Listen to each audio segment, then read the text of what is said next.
आज शिवसेनेच्या वतीने पोलादपूर या ठिकाणी नव्हे तर अखंड रायगडमध्ये नामदार भरतसिंग गोगावले आणि महेंद्र दलवी यांच्या विरोधात एक व्हिडिओ तयार केले आहेत नोटांचे, त्याच्याबद्दल आज मोठ्या प्रमाणामध्ये निषेध व्यक्त केला जातो आहे.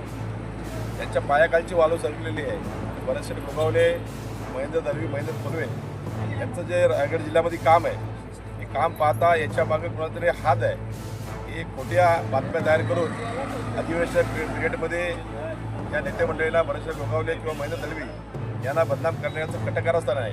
हे कटकारस्थान हाणून पाडण्यासाठी शिवसेना अख्खा रायगड जिल्ह्यामध्ये तयार आहे. रडीचा डाव सुरू झालेला आहे. काल ज्या पद्धतीने नामदार भरतसिंग गोगावले यांची जी व्हिडिओ व्हायरल केली गेली, म्हणजे लहान मुलाला पण कळल, पण ती ज्या माणसांनी व्हिडिओ व्हायरल केली त्यांनी ती नीट बघावी. तरी ती व्हिडिओ व्हायरल करताना भरतसिंग गोगावलेंची मुळामध्ये पूर्ण महाराष्ट्रामध्ये जी ओळख आहे ती ओळख काय की त्यांच्या हातातलं सोन्याचं कडं. अनेक टीव्ही चॅनलनी त्या बाबतीत त्यांना विचारलं. त्याच्या जागी काल रुद्राक्षाची माळ आली, पण ती रुद्राक्षाची येऊ दे. म्हणजे जो कोण करणार आहे त्याला इतक्या साध्या साध्या गोष्टी माहिती नाहीत.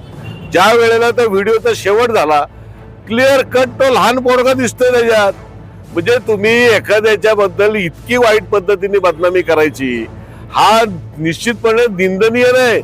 याच्यावरती मी माझं नामदारांशी बोलणं झालंय की त्यांच्यावरती आबरू नुकसानीचा दावा आम्ही निश्चितपणे काढणार आहोत. कारण अशा खोट्या पद्धतीच्या तक्रारी करून काय मिळवणार? हे पूर्णपणे चुकीचं आणि खोटं काम चालू आहे. याचा अर्थ विरोधकांकडे काय आता हत्यार राहिलेली नाही.